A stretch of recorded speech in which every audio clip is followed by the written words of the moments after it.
मुल्क की तारीख में पहली बार वोट के जरिए नाअहल हुकूमत खत्म की गई। इमरान खान ने जिंदगी में कभी सच नहीं बोला। दूसरों पर इल्जाम तराशी करने वाले का असल चेहरा अवाम को दिखाएंगे। मरियम नवाज की ललकार।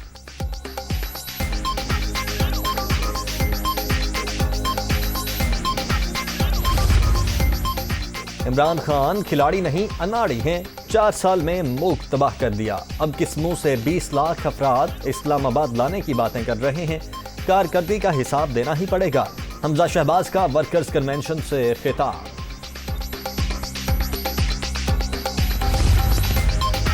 और army chief general Qamar Javed Bajwa का LOC का दौरा। सिपा सालार की जवानों से मुलाकात। लाइन ऑफ कंट्रोल की सूरत हाल और ऑपरेशनल तैयारियों पर ब्रीफिंग दी गई।